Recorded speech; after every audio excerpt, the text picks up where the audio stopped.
আজি মই অমিতা পকৰি বনাম। অমিতাটো কাটি ধুই ল'লোঁ। এতিয়া মই ৰুকনিখনতে ৰুকি ল'ম অমিতাখিনি। এয়া ৰুকি লৈছোঁ। এতিয়া ৰুকা হৈ গ'ল। পকৰিত দিবলৈ মই নৰসিংহ পাত, পিঁয়াজ, বিহ জলকীয়া এটা লৈছোঁ আৰু লগতে বেচন অলপো ল'ম। এতিয়া বাতি এটাতে মই এয়া বেচন অলপ লৈ ল'লোঁ। পিঁয়াজখিনিও কাটি ল'লোঁ, দুটা পিঁয়াজ, বিহ জলকীয়াও কাটি ল'লোঁ, নৰসিংহ পাতখিনিও কাটি ল'লোঁ। এতিয়া মই ইয়াতে চব গোটেইখিনি মিলাই ল'ম, ইয়াতে ঢালি লৈছোঁ আৰু ইয়াত নিমখ দি দিছোঁ।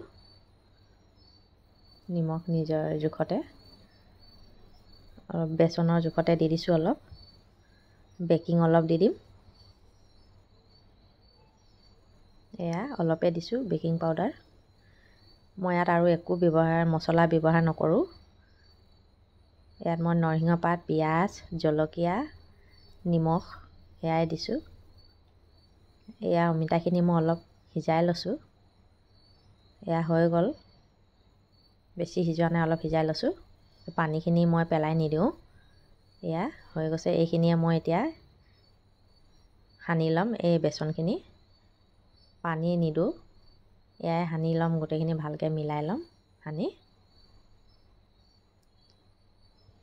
এতিয়া ভালকৈ মিলাই লওঁ। মই অমিতাখিনি বইল কৰোঁতে অকণমান নিমখ দি লৈছিলোঁ। আপোনালোকে বনালে অমিতাটো ৰুকি কেনে বইল নকৰাকৈও পকৰি বনাব পাৰিব। এয়া হৈ গ'ল। ইয়াত মই ৰাজবেন অইল দিছোঁ। তেলটো গৰম হৈ গ'ল। এতিয়া মই ইয়াত এটা এটাকৈ দি যাওঁ।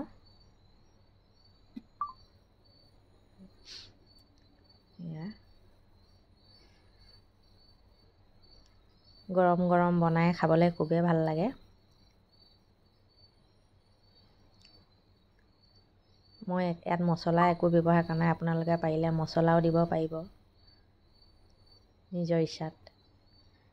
মই মছলা নিদিয়াকৈ খাই ভাল পাওঁ, সেইটো কাৰণে মছলা দিয়া নাই। এয়া বাকীখিনিও দি হৈ গৈছে এইকেইটাও।